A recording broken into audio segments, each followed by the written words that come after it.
कदर और पाकिस्तान की अवाम तरक्की के मनाजिल पर गामज़न हो और तरक्की करती चली जाए। पाकिस्तान इस फ़क्र फाका की ज़िंदगी से छुटकारा हासिल करके तरक्की की राहों पर गामज़न हो जाए। लेकिन आज आप हजरात जब इस बात को अपने अंदर देखेंगे कि हम ये तमन्ना तो अपने दिल के अंदर रखते हैं, लेकिन हम इसके लिए कोशिश और इंतखाब किस तरह करते हैं।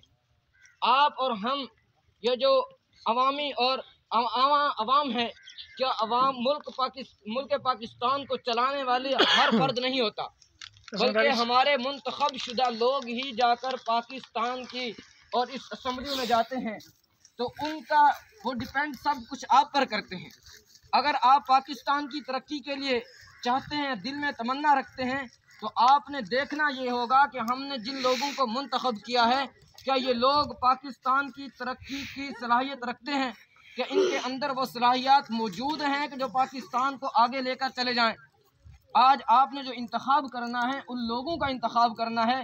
जैसा कि ये इलेक्शन आ रहा है, हर आदमी अपने आप को कैंडिडेट कहला रहा है, लेकिन इंतखाब उस हर शख्स का आपने करना है कि कैंडिडेट, कामयाब कैंडिडेट कौन है और पाकिस्तान को आगे ले जाने वाला कौन है, वो डिपेंड सब आप पर करेंगे।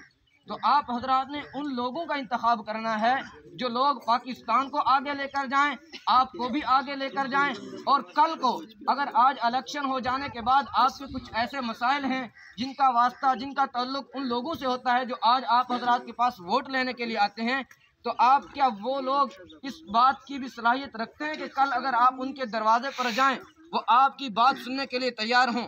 ये ना हो कि आज आपके पास वो आ जाएं, आप उनको एजाज़ और इकराम के साथ वोट के लिए बुला लें, उनके पास जाकर आप उनको वोट दें, लेकिन कल जब आप अपने मकसद के लिए उनके पास जाएं तो वो बात सुनने के लिए तैयार ना हो, वो बात आपकी सुनने के लिए तैयार ना हो, तो ऐसे कैंडिडेट का आप इंतखाब करेंगे?